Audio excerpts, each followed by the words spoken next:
Good evening friend, welcome to my YouTube channel mission with Vardi. आज जानेंगे इतिहास मोहम्मद गौरी और पृथ्वीराज चौहान के बारे में। Class number 3। चलिए क्लास शुरू करते हैं।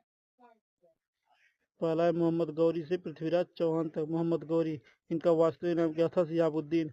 इनका जन्म कब हुआ था? 1149 एडी में। मृत्यु कब हुई? 1206 एडी में। मोहम्मद गौरी को 1173 में गौर प्रदेश मिला। मोहम्मद गौरी को कौन सा प्रदेश मिला? गौर प्रदेश मिला। भारत का पहला आक्रमण 1175 एडी में मुल्तान में करमत जाति पर किया गया। इस पर इसकी जीत हुई। दूसरा आक्रमण कब हुआ? दूसरा आक्रमण 1178 एडी में पाटन गुजरात पर हुआ, जिसमें यह असफल रहा। गुजरात में किस वंश का शासन था? गुजरात में सोलंकी वंश था। इसकी रानी कौन थी? रानी नायिका देवी इसका नेतृत्व कर रही थी। बेटे का नाम क्या था? बेटे का नाम था मूलराज सेकंड या भीम सेकंड। इसके बाद है युद्ध। युद्ध का नाम क्या था? कयाद्रा का युद्ध। युद्ध का नाम क्या था? कयाद्रा का युद्ध। रानी का सहयोग किसने किया था? रानी का सहयोग चामान शासकों ने किया था। इसके बाद है भारत में वंश गौर के आक्रमण के समय, भारत में वंश गौर के आक्रमण के समय कौन सा? कन्नौज में कौन था? गढ़वाल वंश। बुंदेलखंड में था तंदेल वंश। कलचुरी में था चेदी वंश। बंगाल में था पाल वंश और सेन वंश।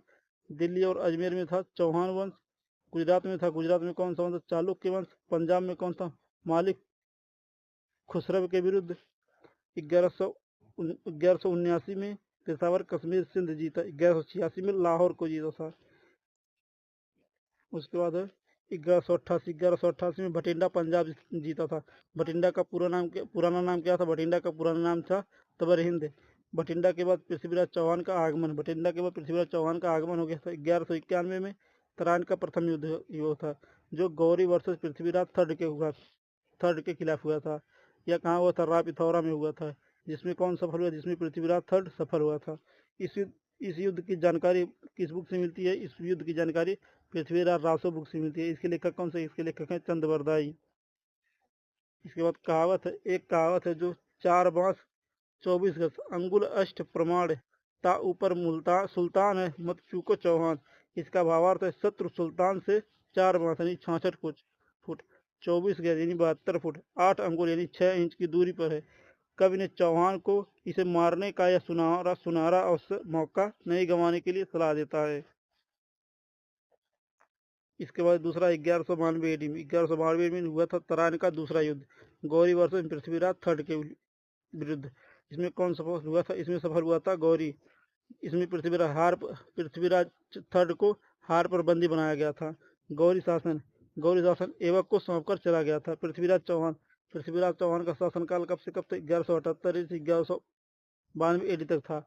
दिल्ली के संस्थापक कौन थे? दिल्ली के संस्थापक थे अनंगपाल तोमर या अनंगपाल सेकंड। इस दिल्ली का पुराना नाम क्या था? दिल्ली का पुरी। पिता सोमेश्वर सिंह चौहान। पृथ्वीराज चौहान के पिता कौन थे? सोमेश्वर सिंह चौहान। राज्य क्षेत्र क्या था? राज्य क्षेत्र अजमेर और दिल्ली था। तीसरा 1194 ईस्वी में चंदावर का युद्ध। 1194 ईस्वी में कौन सा युद्ध हुआ? चंदावर का युद्ध, जिसमें गौरी वर्सेस राजा जयचंद के बीच हुआ था। जिसमें गौरी की जीत हुई। जयचंद गढ़वाल वंश का शासक था। चंदावर कन्नौज कहाँ? कन्नौज में, यूपी में। चंदावर किस नदी के किनारे है? यमुना नदी के तट पर है। कहाँ? इटावा यूपी में। इसके बाद है 1192 ईस्वी में मोइनुद्दीन चिश्ती भारत आए। 1192 ईस्वी में मोइनुद्दीन चिश्ती भारत आए, जिसमें मोइनुद्दीन चिश्ती अजमेर में दरगाह था। दरगाह का नाम था अजमेर शरीफ। मोइनुद्दीन चिश्ती का गुरु कौन था? गुरु हारूनी था। चिश्ती की शाखा सूफी साफा, जिसका अर्थ है सफा। सफा मतलब पवित्र पुस्तक। सूफी किस विचारधारा से? सूफीज्म या सूफीवाद विचारधारा से। 1203 ईस्वी में कलिंजर का अभियान था। 1203 ईस्वी में कलिंजर का अभियान हुआ था। जिसके राजा कौन थे? जिसके राजा थे परमादिदेव। शासनकाल में, किसके शासनकाल में? महोबा, जो बुंदेलखंड था। उसके बाद है यदुवंशी 2 सेनापति थे, आला और उदय। फेमस बुक कौन सा है? आलाखंड। इसके लेखक कौन है? जगनिक। इसके जो दरबारी कवि थे। गौरी का अंतिम अभियान किसके विरुद्ध हुआ? गौरी का अंतिम अभियान खोखरों के विरुद्ध हुआ था। गौरी की मृत्यु दम्यक सिंध पर 1206 ईस्वी में हुई। इसके विरुद्ध कब कैसे हुई थी? गर्दन काटकर हुई थी। गौरी का अपना पुत्र नहीं था। इसके बाद है गौरी के दास कौन थे? ऐबक दिल्ली प्लस अजमेर में था। यल्दौज ऐबक का ससुर था। कुवाचा कुवाचा सिंध ऐबक का जीजा था। बख्तियार खिलजी कौन सा बंगाल और बिहार में था। इसके बाद है नालंदा। नालंदा जो और उदंतपुरी प्लस विक्रमशिला जो है बख्तियार खिलजी ने नष्ट किया था। नालंदा, उदंतपुरी और विक्रमशिला किसने नष्ट किया था? बख्तियार खिलजी ने नष्ट किया था। इसके बाद है क्वेश्चन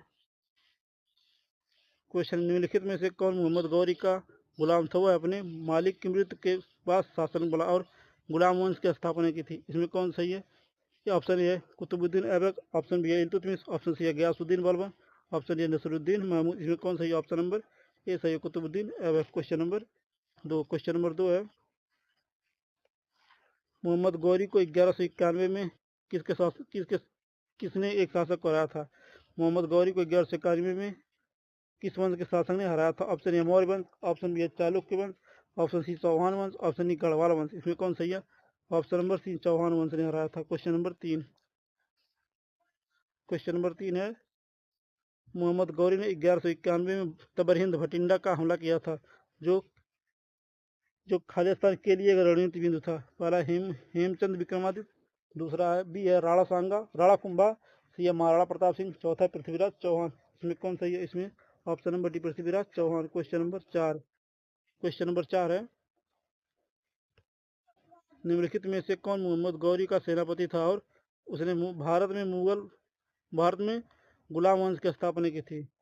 कौन सा गुलाम वंश की स्थापना की थी? ऑप्शन है Iltutmish, option B Ghiyasuddin Balban, option C Aram Shah द्वितीय, ऑप्शन डी कुतुबुद्दीन ऐबक। इसमें कौन सही है? Option number D Qutubuddin Aibak जो गुलाम वंश की स्थापना की थी। कब की थी? 1206 ईस्वी में। क्वेश्चन नंबर 5 है पृथ्वीराज चौहान ने दिल्ली में किस शासन के दौरान शासन किया था? ऑप्शन है 1210 से 1236, ऑप्शन बी है 1206 से 1210, ऑप्शन सी है 1236 से 1240, ऑप्शन डी है 1175 से 1192। इसमें कौन सही? ऑप्शन नंबर डी सही 1175 से 1192 ईस्वी तक शासन किया था। क्वेश्चन नंबर 6 है पृथ्वीराज चौहान से पहले निम्नलिखित में से किस शासक ने दिल्ली पर शासन किया था? पृथ्वीराज चौहान से पहले किस शासक ने दिल्ली पर शासन किया था? Option A Ghiyasuddin Balban, option B Anangpal, option C Jalaluddin Khilji, option D Qutubuddin Aibak. इसमें कौन सही है? ऑप्शन नंबर बी सही है अनंगपाल। दिल्ली का पुराना नाम क्या था? दिल्ली का पुराना नाम क्या था? दिल्ली का पुरी। क्या था? दिल्ली का पुरी।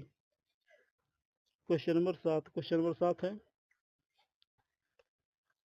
पृथ्वीराज चौहान का दरबारी कवि कौन था? पृथ्वीराज चौहान का दरबारी कवि कौन था? Option A Banabhatta, option B Ramanuj, option C Chandvardai, option D Harihar. इसमें कौन सही? ऑप्शन नंबर सी सही है चंद्रवरदाई। क्वेश्चन नंबर 8 है पृथ्वीराज चौहान तृतीय का समकालीन चालुक्य शासक कौन था? पृथ्वीराज चौहान तृतीय का समकालीन चालुक्य शासक कौन था? ऑप्शन है भीमदेव प्रथम, ऑप्शन बी भीमदेव द्वितीय, option C Jaichand, option D Paramardi. इसमें कौन सही है? ऑप्शन नंबर बी सही भीमदेव द्वितीय था। क्वेश्चन नंबर 9 है ख्वाजा मुइनुद्दीन चिश्ती किसके शिष्य थे? ख्वाजा मुइनुद्दीन चिश्ती किसके शिष्य थे? Option A Khwaja Abdal Chishti, option B Shah Wali Allah, option C Mir Dard, option D Khwaja Usman Haruni. इसमें कौन सा? Option number D Khwaja Usman Haruni के शिष्य थे। कौन से? ख्वाजा मुइनुद्दीन चिश्ती किसके शिष्य थे? ख्वाजा उस्मान हारूनी के शिष्य। क्वेश्चन नंबर 10 है शेख मुइनुद्दीन सिज्जी या मुइनुद्दीन चिश्ती दरगाह निम्नलिखित में से किस शहर में है? शेख मुइनुद्दीन चिश्ती दरगाह किस शहर में? ऑप्शन ए है Panipat, option B Jalandhar, option C Patna, option D Ajmer. इसमें कौन सही? ऑप्शन नंबर डी सही है अजमेर। क्वेश्चन नंबर 11 है जा दिन जन्म भयो खालिस्तान का धरती दसी अड़ायत उपयुक्त लोककृति का संबंध उत्तर प्रदेश की किस ऐतिहासिक विभूति से है? ऑप्शन ए है Vidyadhar, option B Mahil, option C Aala, option D Paramardi. Question number 11 homework है, इसका आंसर कमेंट बॉक्स में जरूर दीजिए। अगर हमारा वीडियो अच्छा लगे तो चैनल को लाइक शेयर सब्सक्राइब जरूर करें। धन्यवाद। इसके बाद अगला टॉपिक है क्लास नंबर 4 आएगा कुतुबुद्दीन ऐबक से इल्तुतमिश तक। चलिए धन्यवाद।